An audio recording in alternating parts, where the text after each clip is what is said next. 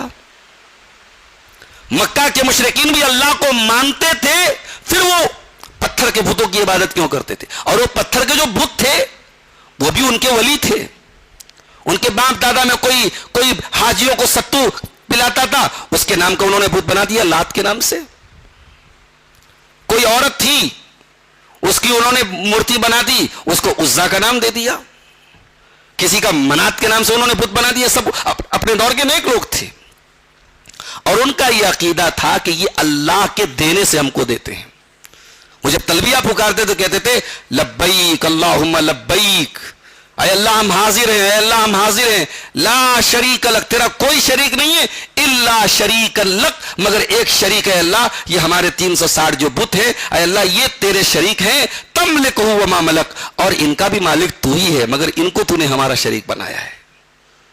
Same وہی عقیدہ آج مسلمان نہیں رکھ رہا ہے۔ کہتا صاحب نبی ہم کو دیتے ہیں، ولی ہم کو دیتے ہیں، اللہ کے دینے سے، اللہ کے دینے سے دیتے ہیں، یہ عقیدہ رکھنے سے آپ شرک سے بچ جائیں گے۔ قرآن تو بار بار کہتا ہے یا ایھا الناس ضرب مثل فاستمعوا لہ ان الذین تدعون من دون اللہ لن یخلقوا ذبابا، اے لوگو اللہ تعالیٰ مثال بیان کر رہا ہے، تم اللہ کو چھوڑ کر کے جن کو پکارتے ہو وہ ایک مکھی پیدا کرنے کی طاقت بھی نہیں رکھتے، سب مل جائیں تب بھی ایک مکھی نہیں پیدا کر سکتے۔ وَإِن يَسْلُبْهُمُ الذُّبَابُ شَيْئًا لَا يَسْتَنقِذُوهُ مِنْهُ، اگر مکھی ان کا کوئی کھانے پینے کا سامان لے کے اڑ جائے تو مکھی سے چھیننے کی طاقت نہیں رکھتے، اتنے بے بس، اتنے کمزور ہیں۔ ضعف الطالب والمطلوب، اے اللہ کے بندو تم کس سے مانگ رہے ہو؟ کمزور سے مانگ رہے ہو، تو تم خود کمزور ہو، کمزور سے مانگ رہا ہے، مانگنے والا بھی کمزور اور جس سے مانگا جا رہا ہے وہ بھی کمزور۔ میرا اللہ کمزور نہیں ہے، میرا اللہ وہ ہے، دنیا کا کوئی نیٹ ورک کی، دنیا کے کسی نیٹ ورک کی کوریج جہاں نہیں ہوتی وہاں میرے اللہ کا نیٹ ورک موجود ہے۔ مچھلی کے پیٹ کا اندھیرا، سمندر کا اندھیرا، رات کا اندھیرا، یونس علیہ السلام نے وہاں دعا کی تھی کہ نہیں کی تھی؟ اور وہاں اللہ تعالیٰ نے یونس کی دعا کو سنا تھا، وَنَادَى فِي الظُّلُمَاتِ فَنَادَى فِي الظُّلُمَاتِ، یونس نے مچھلی کے پیٹ میں اللہ کو پکارا تھا، اللہ الہ الا انت سبحانک انی کنت من الظالمین، کہ اللہ تیرے سوا میرا کوئی معبود نہیں، تو پاک ہے، میں ظالم ہوں۔ تو آج کا مسلمان توحید کو نہیں جانتا، وہ یہ بھول گیا کہ دنیا کا سب سے بڑا پاپ شرک ہے۔ شراب پاپ ہے، زنا گناہ ہے، حرام کمائی بہت بڑا گناہ ہے، مگر ان تمام گناہوں سے بڑا گناہ شرک ہے۔ یہ شرک وہ گناہ ہے، اللہ نے فرمایا ان اللہ لا یغفر ان یشرک بہ ویغفر ما دون ذلک لمن یشاء، شرک کو معاف نہیں کریں گے ہم۔ اور 11ویں پارے میں اللہ نے فرمایا سورہ توبہ میں ما کان للنبی والذین آمنوا ان یستغفروا للمشرکین ولو کانوا اولی قربی، اے نبی آپ کو بھی اس بات کا حق نہیں ہے، ایمان والوں کو بھی اس بات کی اجازت نہیں کہ کسی مشرک کے لیے مغفرت کی دعا کریں، ان کا کوئی اپنا رشتہ دار ہی کیوں نہ ہو، مشرک کے لیے مغفرت کی دعا نہیں کر سکتے۔ اتنا خطرناک معاملہ ہے شرک کا، آج مسلمان توحید سے دور ہے میرے پیارے ساتھی۔ اور یہ بات بھی یاد رکھیے کہ آپ نے کلمہ پڑھ لیا تو آپ شرک پروف نہیں ہو گئے۔ اگر آپ یہ سمجھتے ہیں صاحب ہم نے کلمہ پڑھ لیا اب ہم شرک نہیں کر سکتے، ایسا نہیں ہے۔ آپ کلمہ پڑھ کے بھی شرک کر سکتے ہیں، آپ کو بچنا پڑے گا شرک سے۔ ابراہیم علیہ السلام اللہ سے دعا کرتے ہیں وَجُنُبْنِي وَبَنِيَّ أَن نَّعْبُدَ الْأَصْنَامَ، اے اللہ مجھے اور میری اولاد کو تو شرک سے بچا لے۔ اگر ابراہیم جو امام الانبیاء ہیں، امام الموحدین ہیں، اگر ان کو اس دعا کی ضرورت ہے تو ہمیں تو اور زیادہ ضرورت ہے۔ اور دوسرا فتنہ کیا ہے؟ دین کے بارے میں ڈاؤٹ کا فتنہ ہے۔ انسان جیسے جیسے آگے بڑھ رہا ہے، ترقی کر رہا ہے، وہ دین کو ڈاؤٹ کے دائرے میں لا رہا ہے، وہ دین کو دین آپ کی لاجک سے نہیں چلے گا۔ دین قرآن اور سنت کا نام ہے، دین فالو کرنے کا نام ہے، دین اتباع کا نام ہے۔ اللہ اور اس کے رسول کا فیصلہ آنے کے بعد قرآن اس کی اجازت نہیں دیتا ہے کہ آپ اپنی لاجک کی کسوٹی پر پرکھیں اور تب مانے نہیں۔ انما كان قول المؤمنين اذا دعوا الى الله ورسوله ليحكم بينهم من يقول سمعنا واطعنا مومن کا کام تو یہی ہے، اللہ کا فیصلہ آ جائے، رسول کا فیصلہ آ جائے، مومن کی زبان سے ایک ہی لفظ نکلنا چاہیے کہ ہم نے سن لیا، ہم نے مان لیا۔ قرآن کا پہلا پارا آپ کھولتے ہیں، الف لام میم ذالک الکتاب لا ریب فیہ ھدی للمتقین، یہ کتاب جس میں کوئی شک نہیں ہے، یہ ہدایت ہے متقیوں کے لیے، الذین یؤمنون بالغیب، جو غیب پر ایمان رکھتے ہیں۔ ہم نے جنت کو نہیں دیکھا، ایمان رکھتے ہیں، جہنم کو نہیں دیکھا، ایمان رکھتے ہیں، فرشتوں کو نہیں دیکھا، ایمان رکھتے ہیں۔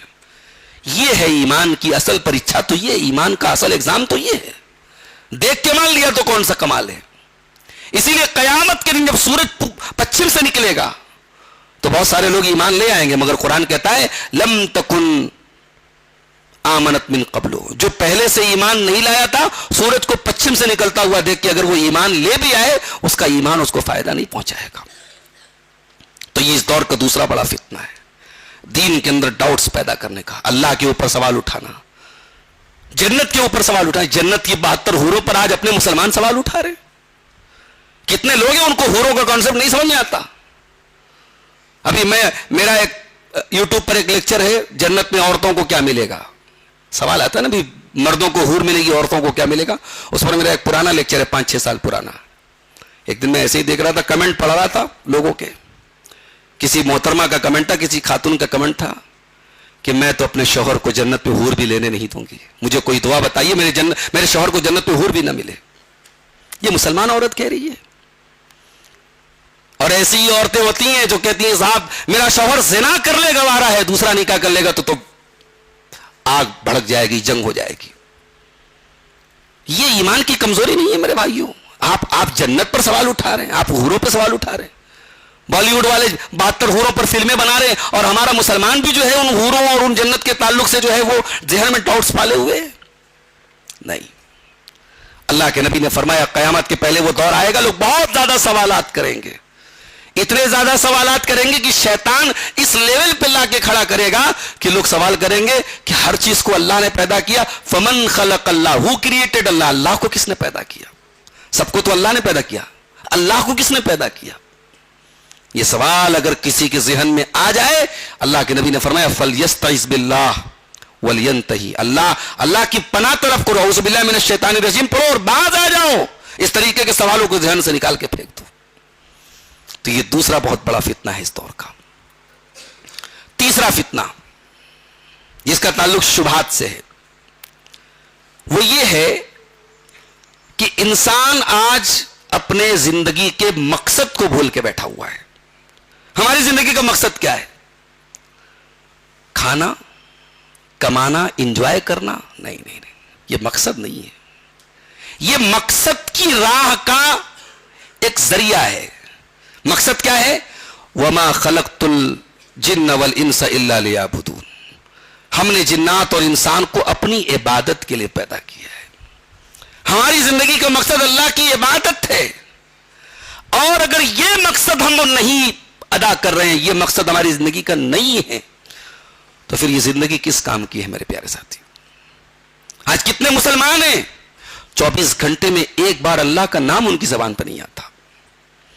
ارے کتا بھی ہوتا ہے، مالک چند ہڈیاں دے دے تو کتا مالک کے پیچھے دم ہلاتا ہے۔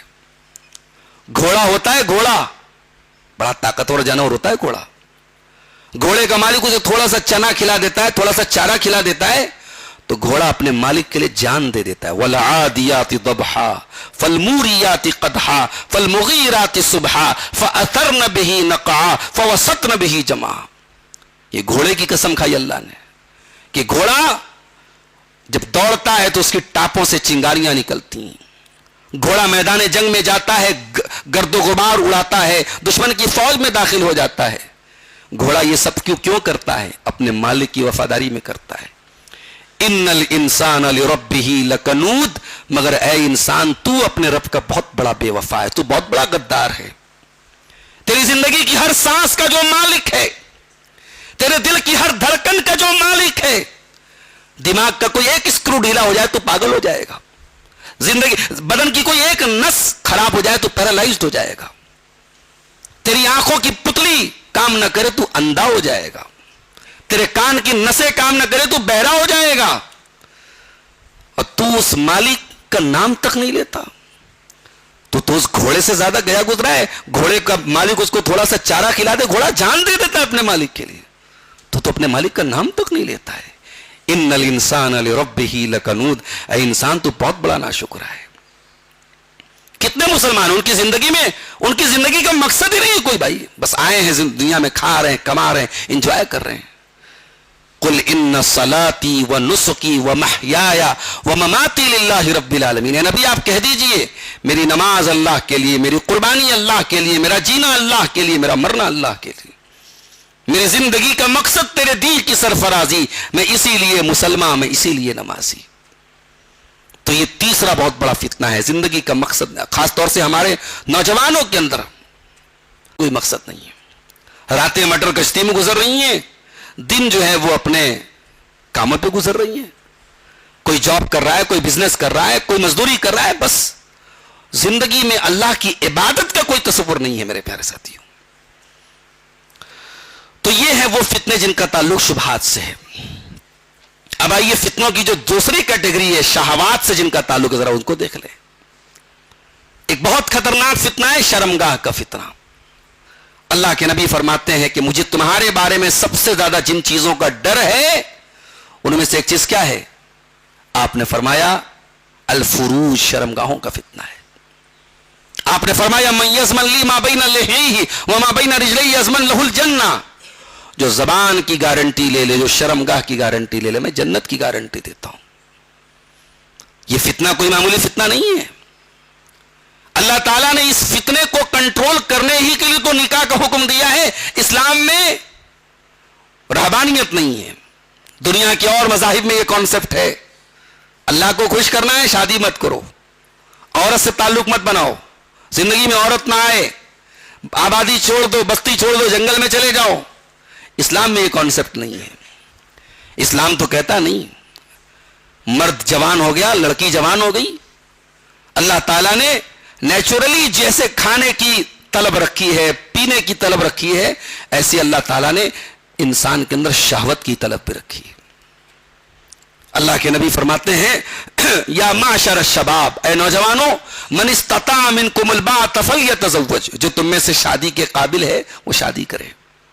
فإنه أغض للبصر وأحسن للفرج, جب تم شادی کرو گے تو تمہاری آنکھیں پست ہو جائیں گی اور تمہاری شرمگاہ محفوظ ہو جائے گی. مگر آج تو اور معاملہ خطرناک ہو گیا. آج ایک سروے یہ بتا رہا ہے کہ بڑی تعداد میں شادی شدہ لوگ زنا کر رہے ہیں. بیویاں شوہروں کے ساتھ غداری کر رہی ہیں, شوہر بیویوں کے ساتھ غداری کر رہے ہیں. بڑی تعداد میں ایکسٹرا میریٹل افیئرس ہو رہے ہیں مارکیٹ میں, بازار میں. یہ کیوں ہو رہا ہے؟ یہ اس لیے ہو رہا ہے کہ انسان شہوت کے معاملے میں جانور بن چکا ہے. یہ سوشل میڈیا, یہ موبائل, یہ انٹرنیٹ نے اتنا پروس کے رکھ دیا ہے شہوت کو کہ انسان دیوانہ ہو گیا ہے. انسان کی بھوک مٹ نہیں رہی ہے. انسان جائز کو اپنے لیے کافی نہیں سمجھ رہا ہے. اس لیے اسلام کی نظر میں زنا بہت بڑا گناہ ہے. اللہ نے قرآن میں جب زنا کا ذکر کیا تو یہ نہیں فرمایا تم زنا مت کرو, فرمایا ولا تقربوا الزنا, تم زنا کے قریب بھی مت جاؤ. یہ کیوں حکم دیا گیا کہ عورت جوان ہو جائے تو پردے میں نکلے؟ یہ کیوں حکم دیا گیا بغیر محرم کی عورت سفر نہ کرے؟ یہ کیوں حکم دیا گیا کہ دیور بھابھی کے بیچ میں بھابھی کو دیور سے پردہ کرنا چاہیے؟ جو شوہر کے قریبی رشتہ دار ہیں عورت کو ان سے پردہ کرنا چاہیے. کیوں؟ آپ نے فرمایا الحم والموت, ایسے رشتہ دار تو عورت کے لیے موت ہے. یہ کیوں کہا گیا کہ ایک مرد ایک عورت کے ساتھ جب تنہائی میں ملتا ہے تو تیسرا شیطان ہوتا ہے؟ یہ جو کو ایجوکیشن چل رہی ہے اسکولوں میں, کالجوں میں, لڑکے لڑکیاں پڑھ رہے ہیں, کیا انجام کیا ہو رہا ہے؟ ابھی ایک صاحب نے بتایا کہ ایک مسلمان ریڈیولوجسٹ کا کہنا ہے کہ کوئی دن ایسا نہیں گزرتا ہے جب کوئی مسلمان لڑکی ایبارشن کروانے نہ آتی ہو. یہ حالات ہیں ہمارے, یہ حالات ہیں ہمارے, اور ہم پھر بھی سدھر نہیں رہے ہیں. ہم نے پھر بھی نکاح کو مشکل بنا کے رکھا ہے. یہ جہیز کا مسئلہ اور یہ دنیا بھر کی رسم و رواج کا مسئلہ ہم نے شادیوں کو مشکل بنا کے رکھا ہے. جبکہ ہمیں معلوم ہے کہ آج واٹس ایپ پر ہونے والی ایک چیٹنگ, انسٹاگرام پر ہونے والی ایک بات چیت وہ زنا تک پہنچا رہی ہے ہمارے نوجوانوں کو. ایک بڑی تعداد میں اسکولوں اور کالجوں میں پڑھنے والے ٹین ایجرز لڑکے لڑکیاں 13-14 سال کے لڑکے لڑکیاں زناکاری میں ملوث ہیں. ہم یہ سب جان کر کے بھی ہم آنکھوں کو بند کیے ہوئے ہیں. میرے بھائیوں اپنے نوجوانوں کو اس فتنے سے بچانا ہماری ذمہ داری ہے. بچوں کو بچپن سے بچیاں جب بڑی ہونے لگے ان کو آپ ان کی بے پردگی کو یہ کہہ کر کے الاؤڈ مت کیجیے صاحب ابھی تو بچی ہے, لڑکی بڑی ہو گئی, اسکارف نہیں پہن رہی ہے, نقاب میں نہیں جا رہی ہے, اور کوئی اعتراض کرتا ہے تو آپ کہتے ہیں صاحب ابھی تو بچی ہے. اپنی بچیوں کی بے پردگی اور بے حیائی کے لیے اس جملے کو دلیل نہ بناؤ کہ ابھی تو بچی ہے. بچی بالغ ہو جائے تو اسے پردہ کرنے کا حکم ہے. ماؤں کی ذمہ داری ہے بچیاں بڑی ہو جائیں تو انہیں سمجھائیں کون محرم ہے کون غیر محرم ہے. یہ کزنز جو ہوتے ہیں, خالہ کے لڑکے, چاچا کے لڑکے, تایا کے لڑکے, یہ عورت کے لیے تو غیر محرم ہے نا. یہ ماں کی ذمہ داری ہے کہ وہ سمجھائے. ارے اسلام تو وہ دین ہے جو یہ تعلیم دیتا ہے بچے 10 سال کے ہو جائیں تو بستر الگ کر دو. کیوں کہا بستر الگ کر دو؟ 10 سال کے بچے بالغ تو نہیں ہوتے. نبی نے کیوں کہا کہ 10 سال کے بچے ہو جائیں لڑکے لڑکیاں کو ان کا بستر الگ کر دو؟ کیوں کہا آپ نے؟ ابھی کچھ دنوں پہلے ایک کیس آیا تھا ہمارے, شاید دلی کے قریب نوئیڈا کا کیس تھا غالباً, اگر میری یادداشت دھوکہ نہیں کھا رہی ہے تو.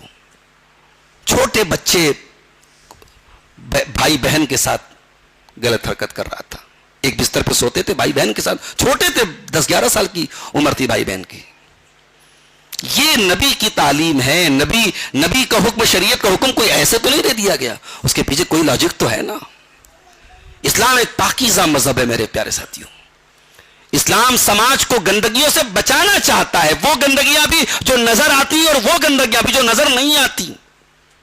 وَلَا تَقْرَبُوا الْفَوَاحِشَ مَا ظَهَرَ مِنْهَا وَمَا بَطَنَ, اے میرے بندو کھلی ہوئی بے حیائی سے بھی بچو اور چھپی ہوئی بے حیائی سے بھی بچو. تو یہ شرمگاہ کا فتنہ بہت بڑا فتنہ ہے میرے ساتھی. اس لیے قرآن جب جنتی لوگوں کا بیان کرتا ہے, کامیاب لوگوں کا ذکر کرتا ہے, تو ان کی ایک پہچان یہ بھی بتاتا ہے وَالَّذِينَ هُمْ لِفُرُوجِهِمْ حَافِظُونَ, کامیاب ہیں وہ بندے جو اپنی شرمگاہوں کی حفاظت کرتے ہیں. إِلَّا عَلَىٰ أَزْوَاجِهِمْ, ہاں جو حلال اللہ تعالیٰ نے ان کو الٹرنیٹ دیا ہے, حلال طریقے سے وہ اپنی شہوت کو پورا کرتے ہیں. ایک بہت بڑا فتنہ ہمارے نوجوانوں کے لیے ہم دیکھ رہے ہیں اس دور میں, نشے کا فتنہ ہے. شراب, ڈرگس, بڑی تعداد میں مسلمان نوجوان آج اس کے فتنے میں پڑ رہے ہیں. مسلمان کے علاقوں میں ممبئی جیسے شہر میں گیا, وہاں مالونی کا ایریا میں نے دیکھا, ممبرا کا ایریا میں نے دیکھا, پورا مسلم بیلٹ ہے, دور دور تک لاکھوں کی آبادی مسلمانوں کی ہے, اور پوری مسلمان آبادی آج ڈرگس کا شکار ہو رہی ہے. اسکول کے بچے ڈرگس کے شکار ہو رہے ہیں, ایسی ایسی چیزوں کا نشہ کر رہے ہیں. کوئی وہ کھانسی کا سیرپ آ رہا ہے اس کا نشہ کر رہا ہے, کوئی وہ جو بدن پہ جو درد میں لگانے والا جو بام آتا ہے, زنڈو بام یا آیوڈکس, اس کو نشہ کے طور پہ استعمال کر رہا ہے. کوئی وہ سائیکل کے اور بائک کے ٹائر کو جوڑنے والا جو سولوشن آتا ہے پنکچر بنانے والا, اس کا نشہ کر رہا ہے. یہ نشے کے اندر بھی ویرائٹی ہے, نشے کے اندر بھی نئی نئی جو کھوج ہو رہی ہے, یہ نوجوان ہمارا کر رہا ہے. اور یہ کون سا نوجوان کر رہا ہے؟ اسلام کو ماننے والا جو ہر طریقے کے نشے کو حرام قرار دیتا ہے. اللہ کے نبی نے فرمایا کل مسکر خمر وکل خمر حرام, ہر نشے والی چیز کا حکم شراب کا ہے اور شراب حرام ہے. اللہ قرآن میں کہتا ہے انما الخمر والمیسر والانصاب والازلام رجس من عمل الشیطان, یہ شراب, یہ جوا, یہ پانسے کے تیر, یہ غیر اللہ کے آستانے, یہ سب گندے کام ہیں, شیطان کے کام ہیں. فاجتنبوہ لعلکم تفلحون, ان سے بچو تبھی تم کامیاب ہو سکتے ہو. تو اس دور کا نشہ بہت بڑا فتنہ ہے میرے پیارے ساتھیوں. اگر کوئی لڑکا نشے کا شکار ہو جائے گھر برباد ہو جاتا ہے. کسی گھر میں کوئی ایک نشہ کرنے والا آدمی آ جائے وہ گھر برباد ہو جاتا ہے, بچے برباد ہو جاتے ہیں. کتنے گھروں میں ڈومیسٹک وائلنس ہو رہا ہے, عورتوں پر ظلم ہو رہا ہے, بچوں پر ظلم ہو رہا ہے. کیوں؟ اس کی وجہ کیا ہے؟ شراب, نشہ. تو اس نشے سے بھی میرے بھائیوں ہم کو بچنا ہے. اس دور کے فتنوں میں سے ایک بہت بڑا فتنہ اپنے وقت کا صحیح استعمال نہ کرنا ہے. ہماری سب سے بڑی پونجی ہمارا وقت ہے. یہ وقت ہے جس کی اللہ نے قرآن میں قسم کھائی ہے, والفجر, فجر کی قسم, والعصر, زمانے کی قسم, والضحیٰ, چاشت کے وقت کی قسم. اللہ نے ٹائم کی قسم کھائی ہے. انسان کی سب سے بڑی پونجی اس کا ٹائم ہے. ان الانسان لفی خسر, زمانے کی قسم انسان گھاٹے میں ہے.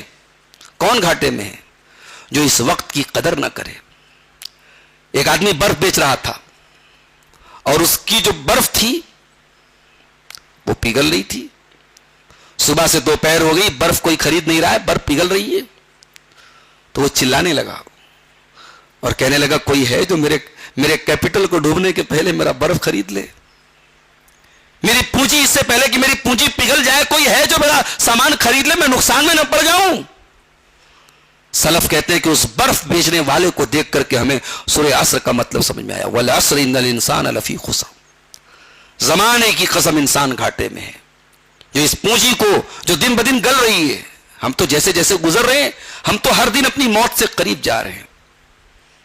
2026 کا رمضان ہمیں ملا ہے, کیا گارنٹی ہے کہ 2027 میں ہم زندہ رہیں گے؟ کتنے لوگ تھے پچھلے سال اس مسجد میں نماز پڑھتے تھے, آج نہیں ہے وہ ہمارے بیچ میں. ان میں جوان بھی ہیں, ان میں بوڑھے بھی ہیں, اللہ کو پیارے ہو گئے. ابھی گلبرگہ میں مجھے آئے ہوئے 10 دن ہوا, 11 دن ہوا. ابھی ایک دن ایک جنازہ آیا تھا, زیادہ ایج نہیں تھی, 40-45 سال کا ایک آدمی. حج کر کے آئے, بیچارے بیمار پڑے اور اس کے بعد ایسا بیماری بڑھتی چلی گئی, بھی رمضان میں ان کا انتقال ہوا. بیماریاں آپ سے پوچھ کے نہیں آئیں گی, موت آپ سے اپائنٹمنٹ لے کے نہیں آئے گی. میرے پیارے ساتھیوں, زندگی میں ایک ایک منٹ کی قدر کرو میرے ساتھیوں. زندگی کا گزرا ہوا ایک منٹ بھی ہمیں واپس ملنے والا نہیں ہے. اللہ قرآن میں کہتا ہے حتی اذا جاء احدهم الموت قال رب ارجعون, جب تمہارے پاس موت آئے گی تو تم کہو گے اللہ ہم کو دوبارہ دنیا میں موقع دے دے, ایک چانس اور دے دے. لعلی اعمل صالحا, تاکہ میں نیک عمل کر لوں. اے اللہ ایک موقع اور دے دے, میں نیک عمل کر لوں. اللہ فرمائے گا کلا, نہیں نہیں, یہ ہونے والا نہیں ہے. انہا کلمۃ ہوا قائلھا, یہ بس ایک بات ہے جو تم اسے نکال رہا ہے, یہ ہونے والا نہیں ہے. مرنے کے بعد کسی کو دوبارہ دنیا میں آنے کا چانس نہیں ملے گا. اس لیے میرے پیارے ساتھیو وقت کی قدر کیجیے. اور آخری بات میں بیان کر کے بات ختم کروں. آج کے فتنوں کی اگر ہم بات کریں تو ایک بہت بڑا فتنہ جو ہے وہ یہ ہے کہ انسان کے سامنے اللہ کے بارگاہ میں جواب دہی کا احساس نہیں ہے. جب تک یہ ڈر ہمارے اندر نہیں ہوگا کہ ہمیں جواب دینا ہے, ہمارے اوپر کوئی ذات ہے. بھئی آج مسجدوں میں کیمرہ لگا ہے, کیوں لگا ہے؟ کیونکہ مسجد کی سیکیورٹی کے لیے لگا ہے. کیمرہ لگا ہے تو چوری کرنے والا بھی چوری کرنے کے پہلے 1000 بار سوچے گا, نہیں صاحب کیمرہ لگا ہے, ریکارڈ ہو جائے گا, ہماری تصویر آ جائے گی. کیمرہ اگر لگا ہے تو چور چوری سے ڈر رہا ہے, غلط کام کرنے والا غلط کام سے ڈر رہا ہے. جبکہ یہ کیمرہ انسان کا بنا ہوا کیمرہ ہے. اور اللہ کا کیمرہ تو کبھی خراب بھی نہیں ہو سکتا. اللہ کا کیمرہ تو 24 گھنٹے آن ہے. وَإِنَّ عَلَيْكُمْ لَحَافِظِينَ كِرَامًا كَاتِبِينَ يَعْلَمُونَ مَا تَفْعَلُونَ, میرے بندو ہم نے تمہارے اوپر کرامن کاتبین کو متعین کر دیا ہے, وہ تمہاری ایک ایک ایکٹیویٹی کو ریکارڈ کر رہے ہیں. ما يلفظ من قول الا لديه رقیب عتید, میرے بندے جب تو کوئی بات بولتا ہے, تیری زبان سے کوئی لفظ نکلتا ہے, فرشتے اس کو بھی ریکارڈ کر رہے ہیں. یعلم خائنۃ الاعین, جب تو راستہ چلتا ہے اللہ تیری آنکھوں کی چوری کو بھی جانتا ہے. اس لیے میرے بھائیوں یہ ڈر ہمیں اپنے اندر بھی پیدا کرنا چاہیے, اپنے بال بچوں کے اندر بھی پیدا کرنا چاہیے کہ اللہ کو جواب دینا ہے. اپنے بچوں کو یہ سکھائیے کہ اللہ کو جواب دینا ہے, اللہ دیکھ رہا ہے. حضرت لقمان اپنے بچے سے کہتے ہیں یعلم خائنۃ یا بنی انہا ان تک مثقال حبۃ من خردل فتکن فی صخرۃ او فی السماوات او فی الارض یأتی بها اللہ, اے میرے بچے اگر ایک رائی کے دانے کے برابر بھی کوئی چیز ہے, چٹان کے اندر ہے, آسمان میں کہیں ہے, زمین پہ کہیں ہے, اللہ تعالیٰ اس کو سامنے لے آئے گا. ان اللہ لطیف خبیر, اللہ تعالیٰ باریک سے باریک چیز کی خبر رکھنے والا ہے. اب آخر میں آئیے ہم اپنے ٹاپک کے سب سے اہم حصے پر آتے ہیں کہ آپ کو میں نے یہ فتنے بتا دیا, اب ان کا سولوشن کیا ہے, ہمیں کیا کرنا چاہیے, ہماری ذمہ داری کیا ہے. فتنوں کو تو میں نے بتا دیا کیا کیا فتنے ہیں, تو یہ چند منٹ میں چاہتا ہوں کہ وہ چیزیں بتا دوں جو ہمیں کرنا ہے, جو ہماری رسپانسبلٹی ہے. اس میں سب سے پہلا کام ہمیں یہ کرنا ہے کہ ہمیں اپنا تعلق قرآن سے جوڑنا ہے. رمضان کا مہینہ ہے, قرآن پڑھیے میرے بھائی, قرآن پر غور کیجیے. قرآن فتنوں کے دور میں آپ کے دل کو مضبوطی دے گا. وقال الذين كفروا لولا نزل عليه القرآن جملة واحدة, یہ کافر کہتے ہیں کہ قرآن پورا اکٹھے کیوں نہیں اترا؟ کذالک لنثبت بہ فؤادک، اے نبی یہ قرآن ہم نے دھیرے دھیرے اتارا ہے تاکہ آپ کے دل کو ہم مضبوط کریں۔ قرآن سے دل مضبوط ہوتا ہے، قرآن سے ہمت ملتی ہے، قرآن سے طاقت ملتی ہے، قرآن سے آپ فتنوں سے بچ سکتے ہیں۔ میرے ساتھیوں، فتنوں کے اس دور میں دوسرا کام ہمیں کیا کرنا ہے؟ ایمان پہ ثابت قدم رہنا ہے، اور ایمان ایک پیڑ کا نام ہے، ایمان ایک پیڑ کی جڑ کا نام ہے۔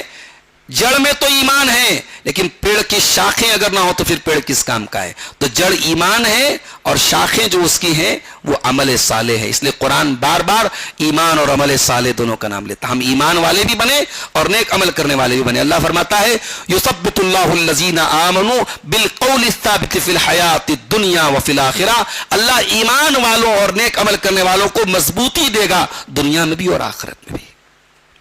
تو یہ ہم کام کریں۔ اور تیسرا کام اس دور میں ہمیں یہ کرنا ہے، عبادتوں کا اہتمام کریں۔ یہ تراویح کا موقع مل رہا ہے، اس کو غنیمت سمجھیں، نہیں چھوڑیں تراویح کسی دن۔ میں مانتا ہوں جسم آپ کا تھک جا رہا ہے، تھکے گا، میں مانتا ہوں ابھی دل جتنا لگنا چاہیے نہیں لگ رہا ہے، ہم لوگ کمزور ایمان والے لوگ ہیں، ہمارا نماز میں اتنا من نہیں لگ رہا ہے، مگر اپنے من کو ماریے، اپنے نفس پر تھوڑا دباؤ ڈالیے اور یہ کوشش کیجئے کہ رمضان بھر پوری تراویح پڑھیے۔ اللہ کے نبی فرماتے ہیں العبادۃ فی الحرج کہجرۃ الی، فتنوں کے دور میں عبادت کرنے کا ثواب ایسا ہی ہے جیسے کوئی ہجرت کر کے ہمارے پاس آتا ہے۔ تو اس دور میں عبادتیں بہت ضروری ہیں میرے ساتھیوں۔ چوتھی چیز یہ ہے کہ ہم نبیوں کے واقعات پڑھیں، نبیوں کے واقعات سے ہمیں ایک انسپریشن ملے گا، ایک سبق ملے گا، اور ہمیں یہ پتا چلے گا کہ نبیوں نے کیا کیا جھیلا ہے، ہماری کیا حیثیت ہے۔ وَكُلًّا نَقُصُّ عَلَيْكَ مِنْ أَنْبَاءِ الرُّسُلِ مَا نُثَبِّتُ بِهِ فُؤَادَكَ، اے نبی ہم آپ کو نبیوں کے واقعات بیان کرتے ہیں تاکہ آپ کا دل مضبوط ہو جائے۔ تو فتنوں کے دور میں اگر اپنے دل کو ہمیں مضبوط کرنا ہے تو نبیوں کے واقعات کے ساتھ اپنا تعلق ہمیں جوڑنا پڑے گا۔ اور پانچویں چیز یہ ہے میرے ساتھیوں کہ ہم اپنی صحبت اور اپنی سنگت کو ہم سنواریں، اچھے لوگوں کے ساتھ ہم رہیں، ہم یہ دیکھیں کہ ہم کن لوگوں کے ساتھ اٹھتے بیٹھتے ہیں۔ جمعہ کا دن ابھی آیا تھا تو آپ لوگوں نے سورہ کہف پڑھی تھی۔ سورہ کہف میں اللہ نے اپنے نبی سے کیا فرمایا؟ وَاصْبِرْ مَعَ الَّذِينَ يَدْعُونَ وَاصْبِرْ نَفْسَكَ مَعَ الَّذِينَ يَدْعُونَ رَبَّهُمْ بِالْغَدَاةِ وَالْعَشِيِّ يُرِيدُونَ وَجْهَهُ، اے نبی آپ ان لوگوں کے ساتھ اٹھیں بیٹھیں جو اللہ کو یاد کرتے ہیں۔ شرابیوں کے ساتھ آپ اٹھیں گے بیٹھیں گے، زانیوں کے ساتھ آپ کی دوستی ہوگی، حرام خوروں کے ساتھ آپ اٹھیں گے بیٹھیں گے، آپ کے اوپر ان کا اثر پڑے گا۔ اللہ کے نبی فرماتے المرء علی دین خلیلہ، انسان اپنے دوستوں کے دین پر ہوتا ہے، جیسا دوست ہوتا ہے ویسا انسان کا دین بن جاتا ہے، اس کا عقیدہ بن جاتا ہے۔ اور چھٹی چیز یہ ہے میرے پیارے ساتھیوں کہ فتنوں کے دور میں ہم فتنوں سے اپنے آپ کو دور رکھیں، جہاں تک ممکن ہو اپنے آپ کو اور اپنے بچوں کو، اپنے پریوار کو فتنوں سے ہم بچانے کی کوشش کریں۔ بنی اسرائیل کا وہ آدمی جس نے 99 لوگوں کو قتل کیا تھا، اور جب اس نے پتا کیا کہ میری توبہ قبول ہوگی کہ نہیں ہوگی تو ایک راہب نے کہا کہ نہیں صاحب تمہاری توبہ قبول نہیں ہوگی، تم 99 لوگوں کو قتل کر کے تم توبہ کر رہے ہو، تمہاری توبہ قبول نہیں ہوگی۔ اس نے 100 اس کو بھی قتل کر دیا، 100 پورا کر لیا اس نے۔ پھر اس کے دل میں توبہ کا خیال آیا اور پھر وہ ایک عالم کے پاس گیا اور عالم سے پوچھا کہ میں توبہ کرنا چاہتا ہوں، تو عالم نے صحیح فتویٰ دیا۔ فتویٰ عالم سے لینا چاہیے، فتویٰ راہب سے نہیں لینا چاہیے، اہل علم سے علم لینا چاہیے۔ ہر اہرے غیر نتھو خیرے ان کو آپ اگر علماء کا درجہ دیں گے تو پریشان ہو جائیں گے آپ۔ عالم نے فتویٰ دیا کہ دیکھو بھی تمہاری توبہ قبول ہو جائے گی، تمہارے اور اللہ کے بیچ میں کون رکاوٹ بن سکتا ہے؟ بس تم کو یہ بستی چھوڑنی پڑے گی، یہ گاؤں چھوڑنا پڑے گا۔ اس کا مطلب یہ کہ اگر توبہ کرنا ہے تو آپ کو اپنا ماحول، اپنا ایٹماسفیئر، اپنے آس پاس کے ماحول کو بھی سدھارنا پڑے گا، آپ کو بچانا پڑے گا اپنے دامن کو۔ اور اس کے بعد ساتویں چیز یہ ہے میرے پیارے ساتھیوں کہ فتنوں کے دور میں ہم ہر سنی سنائی بات کو نہ مان لیں، تحقیق کریں۔ آج سوشل میڈیا ہے، دین کے نام پہ بہت کچھ آ رہا ہے، فیس بک پر، واٹس ایپ پر، سب کو فارورڈ مت کیجئے، سب کو شیئر مت کیجئے، تحقیق کیجئے صحیح ہے کہ نہیں ہے، علماء سے پوچھئے، تصدیق کیجئے، اس کے بعد شیئر کیجئے۔ یا ایھا الذین آمنوا ان جاءکم فاسق بنبأ فتبینوا، اے ایمان والو اگر تمہارے پاس کوئی فاسق آدمی کوئی خبر لے کے آئے تو پہلے تحقیق کر لو۔ اور آخری چیز یہ ہے میرے پیارے ساتھیوں کہ ہم دعا کریں۔ فتنوں کے دور میں ہماری حفاظت اللہ ہی کر سکتا ہے. ہم دعا کثرت سے کریں اور خاص طور سے وہ دعائیں کریں جن کا تعلق دل سے ہے. یا مقلب القلوب ثبت قلبی علی دینک، یا مصرف القلوب صرف قلبی علی طاعتک. اے دلوں کے پلٹنے والے، اے دلوں کے پھرنے والے، میرے دل کو اپنے دین پہ جما دے، میرے دل کو اپنے دین پر ثابت قدم رکھ دے. تو یہ دعائیں ہم کریں تاکہ اللہ تعالیٰ فتنوں کے اس دور میں ہمارے دل کی حفاظت کرے. ایک دعا قرآن میں بھی اللہ نے سکھائی ہے، ربنا لا تزغ قلوبنا بعد اذ ہدیتنا وہب لنا من لدنک رحمہ انک انت الوہاب. پروردگار تو نے جب ہم کو ہدایت دی ہے تو ہمارے دلوں کو ٹیڑھا ہونے سے بچا لے، ہمارے دل کو کجی سے بچا لے اور ہمیں ہدایت پر ثابت قدم رکھ. تو یہ چند چیزیں تھیں جو فتنوں کے تعلق سے آپ کے سامنے بیان کی گئی.